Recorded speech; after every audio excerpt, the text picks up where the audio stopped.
Hello everyone! In this video, I'm going to show you how to install Teams and how to do the things in Teams that you'll need to do in this class. So the first thing is to install Teams. So you're going to go to office.com, just office.com, that is where you can access all of the Microsoft Office apps at. So to install Teams or to install Word, Excel, PowerPoint, all of those apps is over here under this drop-down menu. So you're just going to do install the Office 365 apps. And once you've done that, you should be able to open up Teams. So let's go ahead and look at Teams itself. So I'm just going to open it here. Now it's going to open automatically when you start up your computer, unless you stop it from doing that. There's a setting to stop it. But once you've opened it up, you're going to sign in with your account. So I'm going to sign in with a test student account. And you should be signed in automatically on your computer once you've done it the first time. So when Teams starts up, you'll probably be on the Teams tab over here. So this is the team for our class. So I'm going to click on our team here. And this takes me to our class page. So you'll notice that over here on the left, it says General. Other classes or other teams might have more channels than that, but we just have this one channel called General. And this is where you can talk to the entire class and myself. So anything you post in here will be seen by all of us. Okay, so in here you can see everything that other people have posted, and they'll kind of get like collapsed and hidden when they get too long. And you can reply to other people's posts here. You can do all kinds of things in your replies. You can change the font, you can attach files, do emojis, you can even do like GIFs and stuff, like Jiffy GIFs. And then when you're ready to post your response, you can click the little send button. So there's all kinds of options here. And then you can also start a new conversation. So this is a new conversation, and that will be posted down there, and other people can reply to it. You can also react to other people's posts. If you hover over it, you get these little emojis here. You can make a reaction. And so there's all kinds of good options and functionality there. So I suggest that you use this space to post your general questions that anyone could be interested in or that anyone might be able to answer. And if you see that your classmates have some questions that you know the answers to, then please reply with the answer. Now, whenever somebody replies to your post, as well as when they send you a chat message, you're going to get a notification at the bottom corner of your screen over here where my face is actually. You'll see those pop up when you get a reply. Let me just show you what it looks like real quick. So I'm using my phone and my other account to reply. So you see this that popped up over there, that's what it looks like. Now, if you also want to be able to see when people post new messages in this channel, you can change your notification settings. So you go to this little 3 dots up here, channel notifications, and then you can click on all activity, or you can do custom. The banner and feed here, banner is the one that pops up on top of your desktop, no matter whether you have Teams open or not. And then feed is actually, I'll show you where the feed is. Feed is over here. It's this little activity tab. That's your oops, wrong monitor. This is your feed over here. When you click on that, that's your feed. The next topic to talk about is the chat tab. So this was the page for our particular class, but chat is kind of like a different thing. Chat is just messages in between you and other people at SU, and it's not linked to any particular class. Okay, so it's like a private chat instant messaging system, just like Facebook Messenger or Snapchat or whatever you guys use. So you'll be able to see your recent chat conversations over here in this panel, and then you can also start new ones by clicking the little pencil thingy here. So I can start a new chat to, well, for example, to myself. So that is chat. So whenever you have a private message or question that you want to ask me, like, can I be excused from my meeting, or I need, you know, some advice about something, that kind of thing, something that you wouldn't want the entire rest of the class to see, you can send me a message through this chat option here. So I'm going to respond to those fairly quickly, as long as it's during, you know, reasonable business hours. Occasionally I might be lying awake at 2 a.m. and replying in bed, but usually I'll only reply during normal business hours, weekdays.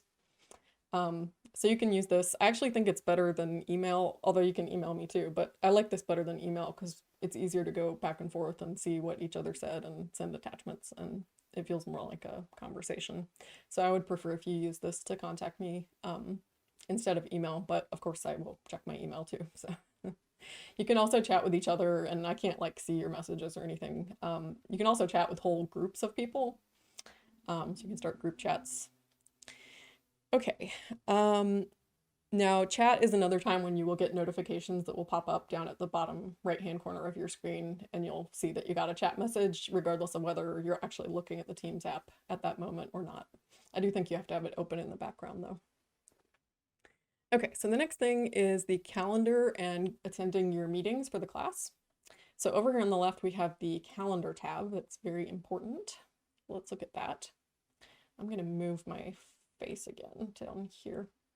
Okay, so this is the calendar, and as you can see, this is today right here, and this is this moment in time right here is a little red line.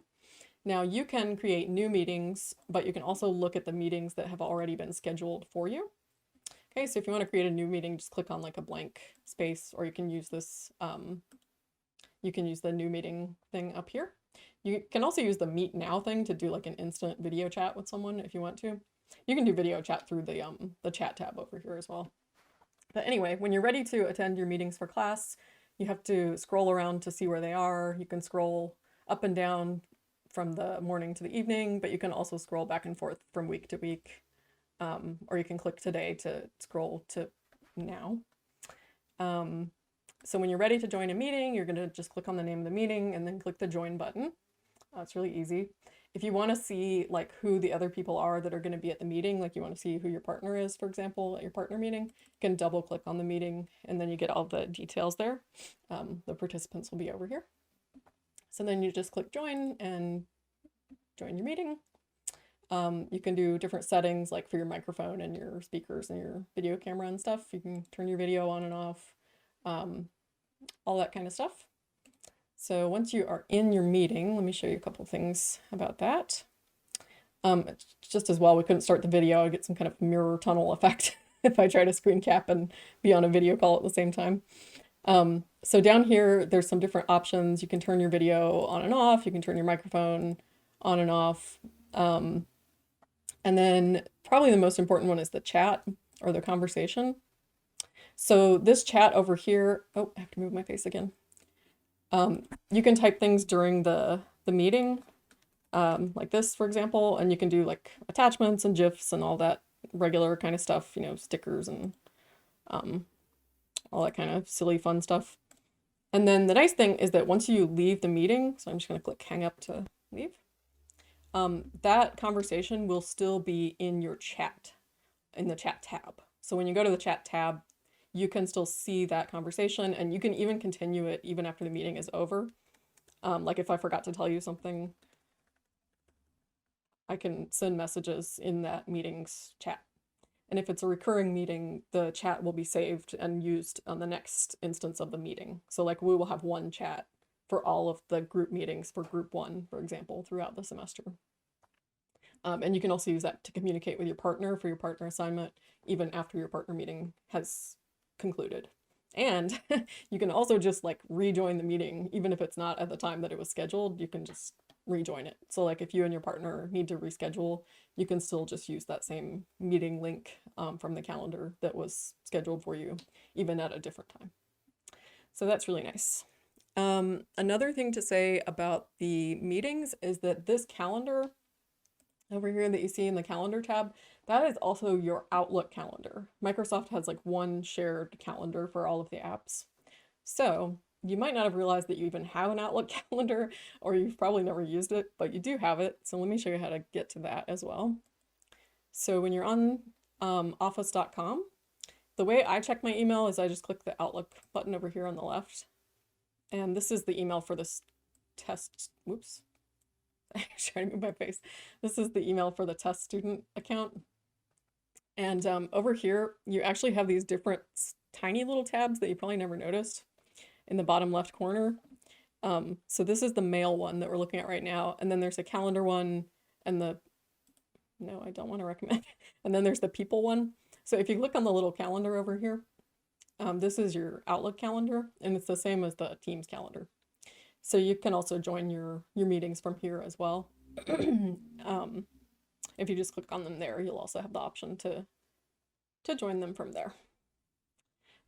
Another thing that's connected with Outlook is when I schedule a meeting for you, you're going to get an invitation in your inbox of your email. So let's see what that looks like.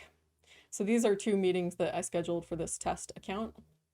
So you're going to get an email. It looks a little bit different than a regular email because it has some like buttons that usually aren't there. Let me move this over here.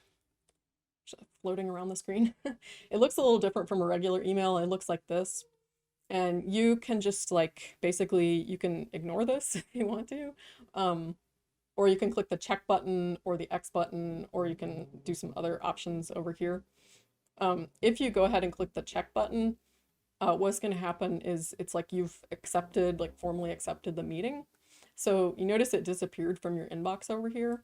Whenever you check these, they kind of like disappear.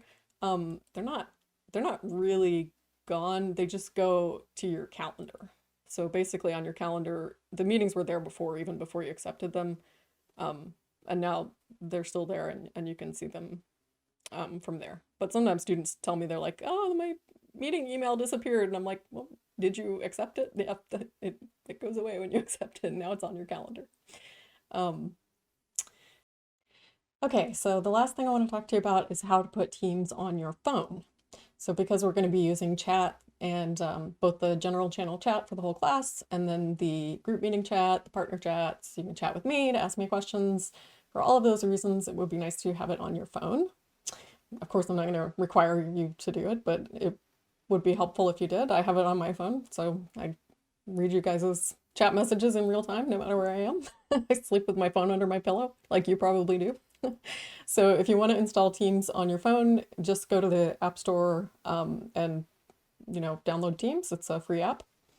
And then when you're going to go ahead and run it, I'll show you some of the things that you can do with it. So when you open the app, it looks pretty similar to the desktop version, except that you have the tabs along the bottom, but you can still get to your teams. You can get to the general channel on our class team, and you can read all the replies and post new replies. All the same stuff that you can do on the desktop version. Another thing is that you can enable notifications on your phone. So by default, you will get notifications for any chat messages that you get and any replies to your posts in the general class channel. Now, if you don't want to get notifications for chats and replies, or you want to change your notification settings, so you're not getting all crowded up there in your taskbar or your notification bar, you can change settings for all kinds of different things from the little three lines menu thing when you're in the main channel, or sort of like the home screen of the app. There's lots of different settings for notifications that you can change there. Now, let's say that you want to get notifications for not just for your replies and chat messages to you or replies to you, but you also want to get notifications for any post on our general class channel. You can set your phone to get notifications for that by just simply going to the general channel. Okay, so here I'm back in the general channel, and you just click that button that I just clicked up there at the top. Wait, hold on, let me rewind the little phone screen cap thingy. So when you go to the general channel for our class, there's a little bell icon at the top, just like on YouTube or whatever, and you can click that thing and then change your settings to accept notifications for all new messages. Okay, so this little bell thing up there at the top. All right, everyone, so that was how to do everything that you need to do in Teams for this class. And if you have any questions about it, you can send me a chat message through Teams.